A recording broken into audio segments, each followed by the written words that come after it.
Hola, bienvenido de nuevo a Secretos de un Moderador Olvidado del Dr. Greg Pratt. En el video de hoy vamos a hablar del modelo de la bendición.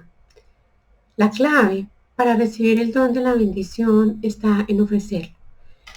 Puedes buscar un lugar retirado donde nadie pueda oír tus palabras y simplemente empieza a decir lo siguiente en voz alta. Bendigo. Escribe el nombre o los nombres de quienes sufren o han sufrido. Bendigo. Escribe el nombre o los nombres de las personas o las cosas que infligen el sufrimiento. Trata de ser lo más concreto posible. Me bendigo por poder atestiguarlo. No dejes de bendecir. La experiencia de usar el modelo anterior me dice que a veces para que llegue a funcionar de verdad se requiere cierto tiempo. No te desanimes si te da la impresión de que tus bendiciones no funcionan las primeras veces que las usas. Es posible que haya que repetirlas para romper el caparazón que construimos para protegernos. Así pues, no dejes de bendecir. Hazlo en voz alta y repítelo una y otra vez. Repite la bendición hasta que sientas un calor que se extienda del pecho al estómago. Mientras sigues, el calor irá aumentando y te invadirá todo el cuerpo. Cuando sepas quién o qué ha provocado el dolor que estás bendiciendo, llámalo por su nombre y refiérete a fechas concretas. Cuanto más precisas sean los nombres y las fechas, más despejado será el acceso que crees a al recuerdo del dolor que sufres. Repite la bendición hasta que sientas el calor que se extiende del pecho al estómago. No te sorprendas si en ese proceso te ves hundido, te afloran lágrimas y no puedes impedir el llanto. Es así como la bendición nos libera del dolor y deja que se mueva por nuestro interior o que se mueva nuestra energía. Cuando se siente que la bendición ha concluido, el mundo de veras nos parece distinto. Aunque la razón de nuestro dolor sigue existiendo, lo que ha ocurrido es que hemos cambiado nuestra manera de sentirlo. Este es el poder de la bendición. Sencillamente se convierte en algo que has de experimentar tú mismo para poder entenderlo. El doctor Brian nos dice que uno de los secretos de las culturas más sabias es que nuestras plegarias son más efectivas cuando nos preparamos en todo nuestro ser, mente, cuerpo y espíritu, para entrar en sagrada conversación con la mente de Dios. Si el campo nos ha de devolver el reflejo de la persona en que nos hemos convertido, es más importante que nunca cuando rogamos que se nos alivie de nuestro dolor, que nos encontremos en lo que los nativos americanos llaman un buen lugar. El antiguo don de la bendición nos allana el camino para orar desde una posición de fuerza y claridad y no desde flaqueza o incertidumbre. Las instrucciones pueden ser útiles e interesantes, pero creo que las enseñanzas de la sabiduría, dice el Dr. Brian, a veces se comparten mejor como historias. Cuanto más real sea la historia, más sentido tiene. La que sigue habla de tal vez de una de las primeras experiencias de bendición. Habla el Dr. Brian en un momento de pérdida personal. Él dice que tal vez sea insignificante en comparación con heridas realmente grandes de nuestro mundo, pero en el momento en que a él le ocurrió, la bendición fue realmente lo que lo ayudó a afrontar la pérdida de un amigo muy querido. Este ejemplo, nos dice el Dr. Brian, te puede ayudar a ocuparte de tus propias pérdidas. Bendecir ante una pérdida. Algunas de las compañías más satisfactorias del Dr. Brian ha sido la de diversos animales de compañía. A principios de los años 90 estaba realizando un taller retiro en un hotel de Monte Shasta, en California. Por los pasillos del hotel iba y venía un gatito negro que se coló en su habitación y en su corazón y nunca salió de él. Su nuevo amigo tenía unas 5 semanas y era hijo de una madre primeriza que no podía amamantar a la cría. Cuando los empleados del hotel descubrieron lo que había sucedido, pensaron que todos los gatitos habían muerto. Sin embargo, pocos días después se produjo un pequeño milagro. La madre salió de su escondite con un amasijo de huesos y pelos que había sobrevivido todo aquel tiempo sin comer. Los trabajadores alimentaron inmediatamente al gatito para que se recuperara. En reconocimiento a la magia de su salud y voluntad de vivir, lo llamaron Merlín. Aquella tarde, dice el doctor Brian, al ir a mi habitación, Merlín estuvo ronroneando y maullando a la puerta hasta que cedí a mi impulso de ocuparme de cualquier animal del planeta y lo dejé entrar. A lo largo de la semana que duró el taller, durmió con el doctor Brian todas las noches y se sentó a desayunar con él por las mañanas. El doctor Brian observaba cómo se afeitaba. El gatico observaba cómo el doctor se afeitaba desde el borde de la silla y miraba las diapositivas de 35 milímetros cuando las preparaba para la jornada siguiente. Todas las mañanas se sentaba junto a la bañera mientras me duchaba, dice el doctor Brian, y se relamía las gotitas de agua que lo salpicaban. Al concluir la semana, Merlín y yo, dice el doctor Brian, éramos muy buenos amigos y me sentía muy apegado a aquel pequeño milagro tan decidido a vivir. Por una serie de circunstancias y coincidencias, Merlín y yo regresamos juntos a mi casa en el desierto del norte de Nuevo México. Pronto Merlín se convirtió en mi familia y en los 3 años siguientes estuvo siempre conmigo cuando preparaba la cena y se dormía junto al viejo computador mientras escribía mi primer libro. Una noche, Merlín salió a la calle como solía hacer aquella hora y nunca lo volví a ver. Al principio pensé que quizás hubiera ido a explorar, como hacen a veces los gatos, y que regresaría pronto.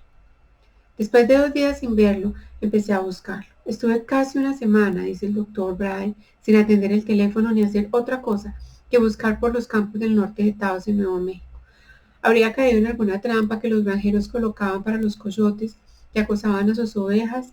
Tal vez se había quedado encerrado en algún edificio viejo o se había caído en un pozo y no podía salir. Busqué por nidos de búhos, miré por todas las madrigueras de tejones y guaridas de coyotes que encontré. Llegó un momento en que dejé de buscar a Merlín y comencé a buscar rastros suyos, su piel o su collar. Todos los esfuerzos fueron inútiles. Una mañana, dice el doctor Brian, estaba tumbado en la cama justo antes de la salida del sol, medio adormilado y simplemente pedí por alguna señal. Necesitaba saber qué le había ocurrido a mi amigo. No había terminado siquiera de hacerme la pregunta en la mente cuando ocurrió algo que nunca antes había sucedido y nunca volvió a suceder. Por la buhardilla me llegó un ruido que procedía del exterior, después otro y otro más. En pocos segundos, desde todas las direcciones y rodeando por completo la casa, oí el aullido inconfundible de los coyotes, más de los que jamás había oído en todos los años que llevaba viviendo en aquel lugar. Estuvieron ladrando y aullando unos minutos y después, igual como habían empezado, cesaron de golpe. Las lágrimas afloraron cuando me dije en voz alta, no creo que Merlín vuelva conmigo. En aquel momento vi claro lo que le había sucedido a mi amigo. Supe que los coyotes se lo habían llevado y que nunca lo volvería a ver. Ese mismo día más tarde comencé a ver coyotes en los alrededores a plena luz del día. Los había visto antes, claro está, pero siempre aparecían a la puesta del sol o justo antes de que amaneciera. Ese día estaban por todas partes en plena tarde, solos, en pareja, en grupos de 3 cachorros y familias enteras, todos merodeando sin rumbo por los campos. La razón de que cuente esta historia es que la pérdida de Merlín me dolió, dice el doctor Brian. En mi dolor pude haber salido tras los coyotes, uno después de otro, pensando, este es el que se ha llevado a mi amigo. Pude haberme apostado en lo alto del tejado con rifle en la mano y vengar la muerte de Merlín, hasta que no quedara coyote alguno en todo el valle. Podría haber hecho todo eso y nada hubiera cambiado. Merlín no habría regresado. No estaba enojado con los coyotes, simplemente añoraba a mi amigo. Echaba de menos su personalidad y los graciosos ruidos que hacían sus hazañas de acoso y derribo de las polillas que se quedaban pegadas en el cristal de la puerta por la noche. Me faltaba su forma de mirarme de abajo arriba tendido en el frescor del suelo en las baldosas en verano. Aquella noche enfilé la polvorienta carretera de grava que serpentea por el valle hasta la autopista. Fue en ese trayecto cuando tuve mi primera experiencia de bendecir. Al subir las ventanillas para que nadie me oyera, aunque no había un alma en muchos kilómetros de la redonda, bendije la muerte de Merlín, reconociéndolo a él y toda la alegría que había traído a mi vida. Después bendije a los coyotes, en especial a los que le habían arrebatado la vida. Al cabo de poco tiempo comencé a sentir una extraña sensación de afinidad con Merlín. Supe que lo sucedido no fue un acto intencionado para provocarme dolor. Ocurrió simplemente que los coyotes hicieron lo que les es propio. Me bendije, por intentar comprender por qué la naturaleza a veces se muestra tan cruel. Al principio no parecía que ocurriera nada, sentía tanto dolor que impedía que la bendición entrara en mí, pero después de repetirlo un par de veces, se produjo el cambio. El sentimiento comenzó como un calor en el estómago que fue en aumento mientras se extendía por todo mi cuerpo y en todas direcciones. Los ojos se me llenaron de lágrimas y me vi sollozando sin consuelo. Me aparté a un lado de la carretera y bendije lo mejor que pude, hasta que no me quedaron fuerzas para seguir haciendo. Supe que por ese día la bendición había concluido. Lo importante del acto de bendecir es que el mundo no cambia, somos nosotros los que cambiamos. En nuestra disposición a reconocer y liberar lo que sea que nos produzca dolor, el mundo parece distinto y nos convertimos en personas más fuertes y por supuesto más sanas. Después de la paz que ese día firmé con los coyotes, aunque los oigo por las noches, nunca he vuelto a ver a ninguno que se acerque a mi casa.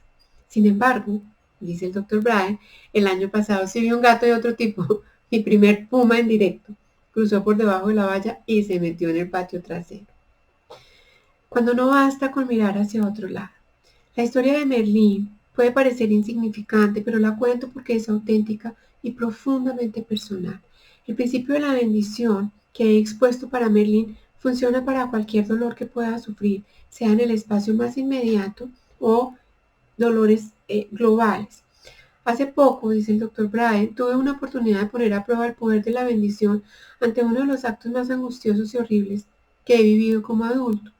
Como en el caso anterior, fue la clave de que pueda seguir teniendo fe en el mundo y me dio fuerzas para asegurar que dejaremos un mundo mejor que el que hemos recibido.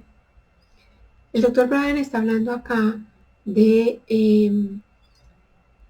el asesinato o la ejecución que hicieron a un civil estadounidense que trabajaba en Irak. Y fue, digamos, fue una cosa tremenda.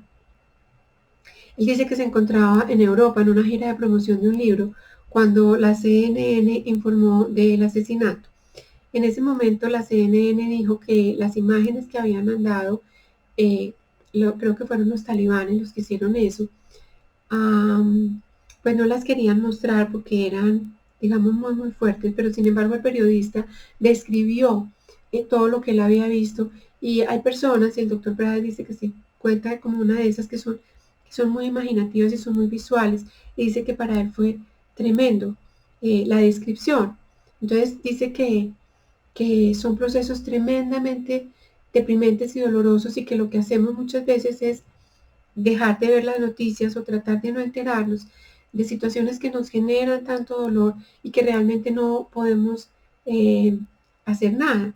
Muchísimas personas cada vez más no quieren que les sigan bombardeando a ellos y a sus familias con imágenes de crueldad o de sufrimiento, cuando ellos no pueden hacer nada por cambiar estas situaciones. Lo que el doctor Brian dice es, ¿qué podemos hacer cuando nos encontramos en estas situaciones? Porque finalmente de las situaciones más tremendas nos terminamos enterando porque alguien nos cuenta, porque la cosa realmente es grave o porque nos sucede de una forma cercana. Realmente no sirve mirar hacia otro lado. Tal vez no podamos cambiar lo que la vida nos muestra, pero sí podemos averiguar dónde encaja para poder seguir viviendo. Y de nuevo, aquí es donde viene el poder de la oración. Tanto si sentimos el dolor del mundo como el que nos produce la pérdida de las pequeñas cosas de la vida que más queremos, la bendición actúa de la misma forma. Entonces, lo que él dice es que sus mayores momentos, sus mayores experiencias de bendición se han producido en momentos de pérdida. Y él habla en este caso desde la muerte repentina de su padre y una relación que nunca fue resuelta, hasta el final de 2 matrimonios y pasando por la traición, dice él, de personas muy allegadas. Él puede dar fe del proceso de bendición porque sabe cómo funciona.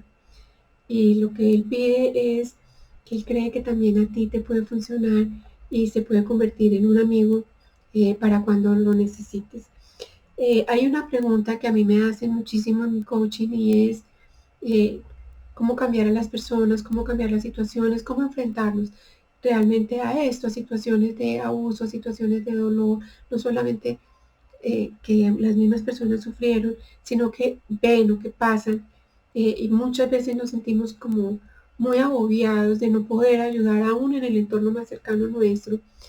La respuesta que yo doy siempre, y pues la quiero recordar acá, siempre podemos bendecir, siempre podemos orar por las demás personas, siempre podemos pedirle a los ángeles que acompañen a nuestros seres queridos o a las personas que nos encontramos en el camino, ya sea en la calle, que nos piden limosna. No le podemos dar limosna a todas las personas, pero sí podemos orar, sí podemos bendecirlos. Entonces, eso es una cosa que realmente podemos aprender a hacer una y otra vez, porque sí podemos mandar luz y eso sí está en nuestras manos. Y la verdad es que la descripción que hace el doctor Brian en este capítulo del libro me encanta, porque sí, yo también lo he vivido, yo también puedo dar fe de que podemos orar. Eso siempre lo podemos hacer y realmente ayuda mucho. Orar por los demás, orar por nosotros, orar y bendecir, entender que no siempre podemos saber el por qué suceden las cosas, pero podemos, eh, digamos, desde una posición de calma y de serenidad, bendecir y orar por las situaciones. De manera que si quieres empezar a hacer transformaciones en tu vida, a efectuar los procesos de perdón que necesitamos hacer para liberarnos, a aprender a orar desde el corazón, haz clic en la parte de abajo de este video y agenda tu primera cita. Recibe un abrazo de luz.